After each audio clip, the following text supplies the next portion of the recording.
Assalamualaikum warahmatullahi wabarakatuh. Kami dari kelompok 4 akan menginterpretasikan sebuah pidato dari Elon Musk yang berjudul Think Big and Dream Ever Bigger. Sebelumnya, perkenalkan, nama saya Laila Mudrika dengan NIM 204200030. Saya akan menyampaikan bagian pertama dari pidato ini.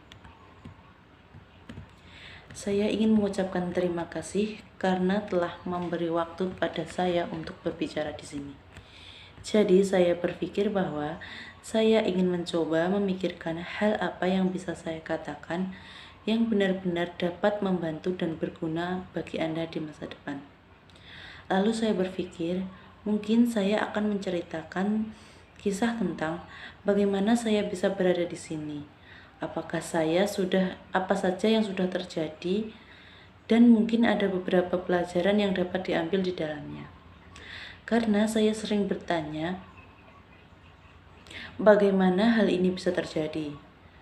Jadi ketika saya masih muda, saya tidak benar-benar tahu apa yang sedang saya lakukan ketika saya bertambah tua. Orang-orang terus bertanya kepada saya, tetapi akhirnya saya mempunyai ide untuk menemukan sesuatu yang akan sangat keren. Dan alasan saya berpikir demikian adalah karena saya membaca kutipan dari Arthur C. Clarke yang mengatakan bahwa teknologi yang cukup maju tidak dapat dibedakan dengan sihir, dan itu memang benar adanya. Jika Anda mengatakan 300 tahun yang lalu, hal-hal yang dianggap remeh, hari ini akan Anda ketahui hubungannya dengan logika. Seperti misalnya bisa terbang. Dulu hal itu dianggap gila. Kemudian mampu melihat jarak jauh dan mampu berkomunikasi. Kemudian memiliki internet dengan efektif sebagai kelompok pikiran dan memiliki akses ke semua informasi dunia langsung dari hampir di mana saja di bumi. Ini adalah hal yang benar-benar ajaib yang akan dianggap ajaib di masa lalu. Namun pada faktanya, saya pikir itu benar-benar melampaui karena ada banyak hal yang kita anggap remeh hari ini yang bahkan tidak terbayangkan di masa lalu, bahkan tidak akan ada di dunia sihir. Jadi sebenarnya lebih dari itu. Kemudian saya berpikir, jika saya dapat melakukan beberapa hal tersebut, pada dasarnya jika saya dapat memajukan sebuah teknologi, maka itu dapat dianggap sebagai sulap.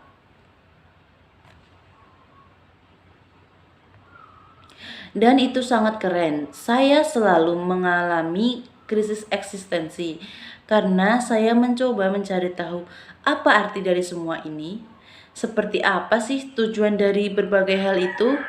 Dan saya sampai pada kesimpulan bahwa jika kita dapat memajukan sebuah teknologi atau pengetahuan tentang dunia, dan kita dapat melakukan hal-hal yang memperluas ruang lingkup dan skala kesadaran, maka kita akan lebih mampu mengajukan pertanyaan yang tepat dan menjadi lebih paham. Dan itulah salah satunya jalan menuju masa depan yang cerah. Jadi saya mempelajari fisika bisnis karena menurut saya untuk melakukan hal ini Anda perlu mengetahui cara kerja alam semesta dan Anda perlu mengetahui cara kerja ekonomi. Anda juga harus bisa membawa banyak orang untuk bekerja sama dengan Anda dan menciptakan sesuatu. Karena sangat sulit untuk melakukan sesuatu secara individu atau menciptakan sebuah teknologi secara individu jika hal itu merupakan teknologi yang signifikan. Jadi saya awalnya datang ke California untuk mencoba mencari tahu bagaimana cara meningkatkan kepadatan energi kendaraan listrik. Pada dasarnya untuk mencoba mencari tahu apakah ada kapasitor canggih yang dapat berfungsi sebagai alternatif baterai, dan itu terjadi pada tahun 1995. Dan saat itulah internet mulai ada dan saya pikir dengan baik bahwa saya bisa mengejar teknologi ini. di mana kesuksesan mungkin bukan salah satu hal yang mungkin berhasil, yang selalu rumit, atau berpartisipasi di internet dan menjadi bagian itu. Jadi, saya memutuskan untuk drop out. Untungnya kami sudah lulus, jadi saya tidak dapat dituduh merekomendasikan untuk drop out kepada kalian semua. Kemudian saya melakukan beberapa hal di internet. Saya telah melakukan beberapa hal di sana-sini. Salah satunya adalah PayPal. Salah satu hal yang penting saat itu dalam pembuatan PayPal adalah bagaimana hal itu dimulai. Karena pada dasarnya pemikiran awal dengan PayPal adalah untuk membuat konglomerat layanan keuangan atau konglomerasi layanan keuangan. Jadi ini berarti jika Anda memiliki satu tempat di mana semua kebutuhan layanan keuangan Anda dapat diintegrasikan dan berjalan dengan lancar. Kami memiliki sedikit fitur, yaitu melalui pembayaran email. Setiap kali kami mencoba menunjukkan sistemnya kepada seseorang, kami akan menunjukkan bagian yang sulit, yaitu konglomerasi layanan keuangan. Layanan tersebut cukup sulit untuk dipahami, sehingga hal itu membuat orang tidak ada yang tertarik. Kemudian kami menunjukkan pembayaran email kepada orang-orang yang sebenarnya cukup mudah dan semua orang tertarik. Jadi menurut saya penting untuk menerima umpan balik dari lingkungan Anda. Jika Anda ingin menjadi terikat dengan sedekat mungkin, Anda harus fokus pada pembayaran email dan benar-benar berusaha membuatnya berhasil. Dan itulah yang benar-benar membuat segalanya lepas. Tetapi jika kita tidak menanggapi kritik dan umpan tersebut, maka kita mungkin tidak akan berhasil. Jadi penting halnya untuk mencari tahu hal-hal seperti itu dan fokus pada mereka saat Anda melihatnya, dan Anda perlu mengkoreksi asumsi Anda sebelumnya. Terima kasih. Saya Bella Putri Nuraini dengan nomor NIM 2042000008 akan melanjutkan bagian kedua. Beralih dari PayPal, saya berpikir dengan baik, apa saja masalah lain yang kemungkinan besar akan mempengaruhi masa depan umat manusia. Itu benar-benar bukan dari perspektif apa peringkat yang dipesan cara terbaik untuk menghasilkan uang. Yang tidak apa-apa, tapi itu benar-benar apa yang menurut saya paling mempengaruhi kemanusiaan di masa depan. Jadi menurut saya, masalah terestrial terbesar yang kita miliki adalah energi berkelanjutan. Namun produksi dan konsumsi energi secara berkelanjutan. Jika kita tidak menyelesaikan bahwa abad adalah abad, kita akan mendapat masalah besar.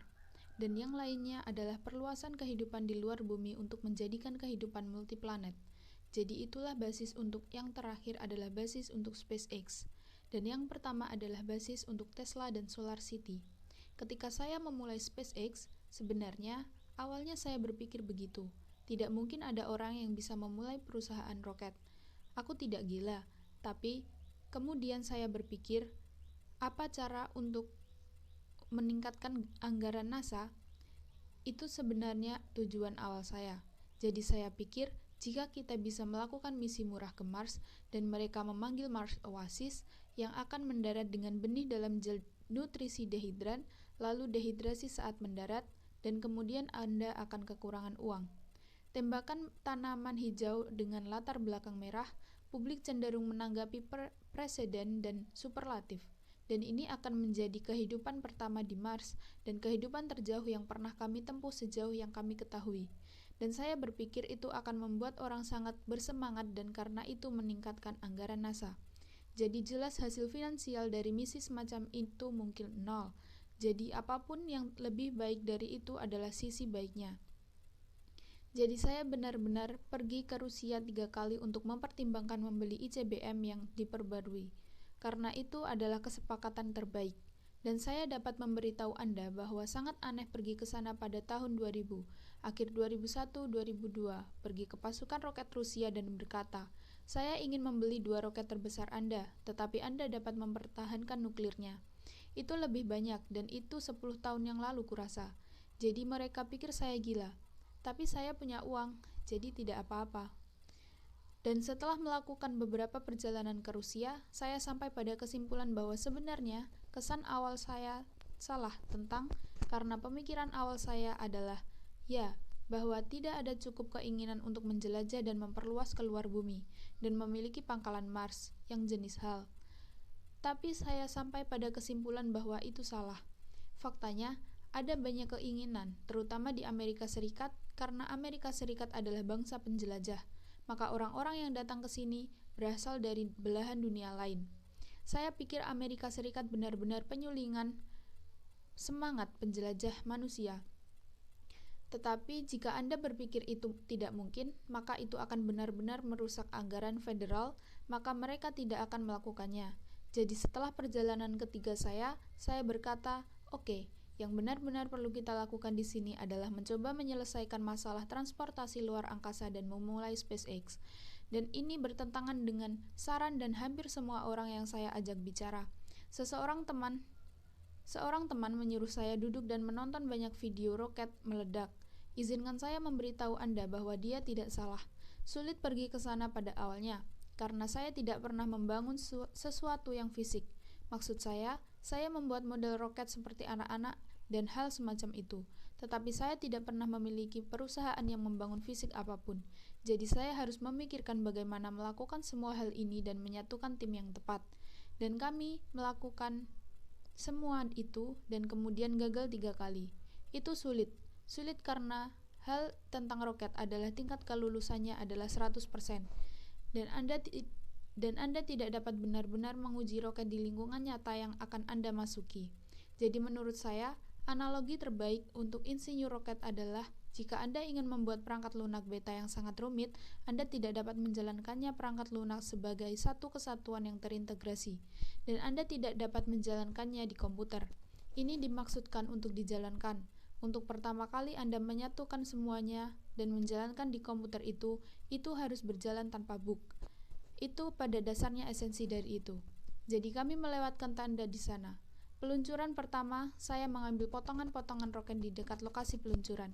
Agak menyedihkan, dan kami belajar dengan setiap penerbangan berturut-turut. Dan kami akhirnya dapat, khususnya dengan penerbangan keempat di tahun 2008, mencapai orbit. Itu juga dengan sedikit uang terakhir yang kami miliki. Jadi, syukurlah itu terjadi. Saya pikir pepatahnya adalah, keempat kalinya adalah pesona. Jadi kami membuat Falcon 1 mengorbit, dan kemudian meningkatkannya ke Falcon 9 yang memiliki daya dorong lebih besar, sekitar 1 juta pon daya dorong, dan kami berhasil membawanya ke orbit, lalu mengembangkan pesawat luar angkasa Dragon yang baru-baru ini dapat berlabuh dan kembali ke bumi dari stasiun luar angkasa. Assalamualaikum warahmatullahi wabarakatuh. Sebelumnya, perkenalkan nama saya Hilda Srigana Dwi Malasti dengan nomor NIM 20420025. Di sini saya akan menjelaskan bagian ketiga dari pidato yang berjudul The Big and Dream Event Blogger. Acara tersebut merupakan sebuah acara yang jari putih yang sangat melegakan. Saya masih tidak percaya jika acara tersebut benar-benar akan terjadi. Tetapi, masih banyak acara yang akan terjadi. Di luar ini, sebuah kemanusiaan bisa menjadi sebuah peradaban penjelajah luar angkasa yang pada akhirnya menjadikan sebuah spesies yang multi planet. Itu menurut saya sesuatu yang sangatlah penting. Dan saya berharap beberapa dari Anda akan berpartisipasi di dalamnya, baik di SpaceX atau di perusahaan lain yang menangani tentang penjelajah luar angkasa. Karena itu benar-benar salah satu hal yang terpenting untuk pelestarian dan perluasan kesadaran. Perlu dicatat, karena saya yakin jika orang-orang sadar akan bahwa bumi telah ada sejak 4 miliar tahun yang lalu, tetapi peradaban di dalam bumi telah menulis bahwa selama 10.000 tahun bumi itu ada. Jadi ini merupakan sebuah keberadaan yang lemah tentang yang kita ketahui tentang peradaban dan kesadaran yang telah ada di bumi. Saya berpikir, saya sebenarnya cukup optimis tentang sebuah masa depan bumi, tentang gambaran bagaimana bumi ke depannya, tentang pandangan bagaimana bumi ke depannya. Saya ingin semua orang memberikan kesan yang salah, bahwa saya pikir kita akan mati. Saya pikir kemungkinan besar semuanya akan baik-baik saja untuk melihat waktu yang lama di bumi. Tapi itu sebuah ketidakpastian yang kemungkinan besar, bahkan jika kemungkinannya berkisar antara 99%, peluang 1% masih layak untuk mengeluarkan sedikit usaha untuk memastikan bahwa kita telah mendukung biosfer dan redundansi planet jika kita mau melakukannya. Redundansi planet dan adanya biosfer itu sangatlah penting menurut saya. Untuk melakukan itu, terdapat terobosan yang perlu kita lakukan, yaitu dengan menciptakan sistem transportasi yang cepat dan dapat digunakan kembali sepenuhnya ke Mars, yang merupakan salah satu hal-hal dari hal tersebut. Kami akan mencoba mencapainya dengan SpaceX, dan kemudian di depan Tesla, tujuan dengan Tesla benar-benar mencoba menunjukkan apa yang dapat dilakukan mobil listrik, karena orang memiliki kesan yang salah tentang mobil listrik. Dan kami harus mengubah persepsi orang tentang kendaraan listrik yang mengatakan bahwa kendaraan listrik merupakan kendaraan yang mahal, sulit dijangkau oleh rakyat. Karena itu, mereka menganggapnya sebagai sesuatu yang sangat lambat, jelek, dan jangkauan yang ditempuh oleh kendaraan listrik sangatlah rendah, seperti sebuah kereta golf. Itulah alasan mengapa kami membuat Tesla Roadster, yaitu untuk menunjukkan bahwa mobil listrik ini dapat melaju dengan cepat, menarik, dan menempuh jarak yang jauh.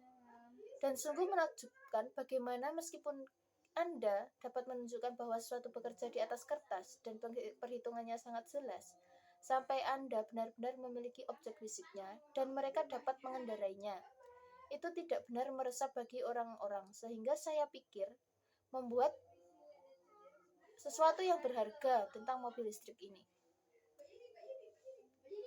Jika Anda akan membuat sebuah peraturan, hal pertama yang Anda harus lakukan adalah dengan membuat sebuah prototipe baru yang berfungsi sehingga semuanya tampak menarik dan tampak hebat ditampilkan di sebuah PowerPoint.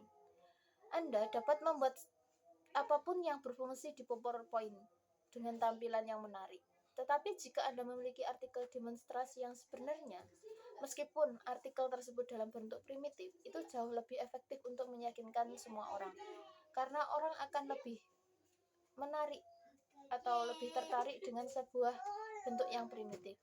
Jadi kami membuat Tesla Roadster dan sekarang kami akan segera mengeluarkan model S yang merupakan sedan dengan 4 pintu. Karena setelah kami membuat Tesla Roadster, orang berkata, oh tentu sebuah kendaraan listrik itu dapat berjalan jauh meskipun harus menggunakan metode cas untuk mengisi baterainya. Tentu kami selalu tahu Anda bisa membuatnya, mobil seperti itu.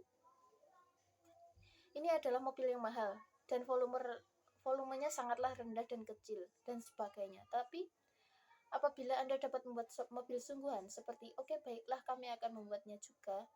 Jadi itu akan segera keluar peluncuran mobil dengan menggunakan metode listrik sebagai alat transportasinya. Jadi disitulah letaknya dan mudah-mudahan terdapat pelajaran yang diambil dari adanya peluncuran Tesla Roadster.